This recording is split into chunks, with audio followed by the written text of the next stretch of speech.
guys, pag-usapan lang natin ang breaking news. Ayon kasi sa bali-balita, viral, muli na naman nagre-reign na sa Netflix PH si Catherine Bernardo. Spotted yan. Pinagkakaguluhan nga naman kasi sa Netflix ang bagong teleserye ni Catherine Bernardo.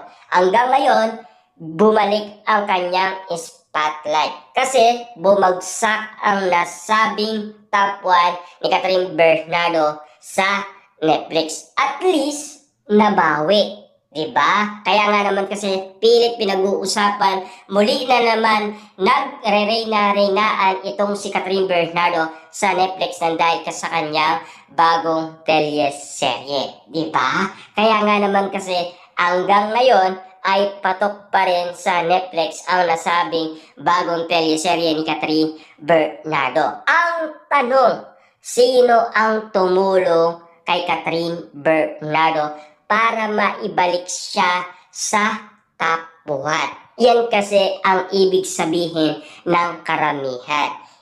Bukod kasi sa usap-usapan, paano nga naman kasi babalik sa top 1 itong si Catherine Bernardo kung walang tutulong sa kanya? Na alam niyo naman siguro, pinag-uusapan na baka daw itong si Mayor Mark Alcala. Na alam niyo naman siguro si Mayor Mark Alcala, maraming basher yan. Maraming bumabatikos kay Mayor Mark Alcala.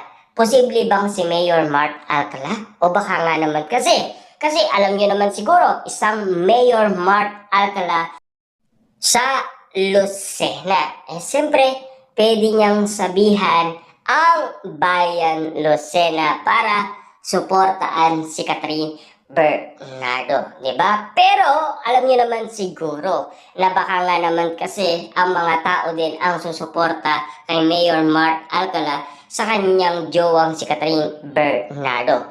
Pero bakit bumagsak ang isang Catherine Bernardo? Dahil ba sa sitwasyon ng kaguluhan ngayon sa mundo? Dahil kakaiba na ang nararanasan ng mundo ngayon. Dahil kakaiba na ang sitwasyon na nangyayari. Sa atin kasi may mga lindol, bagyo at baha ang sitwasyon natin ngayon.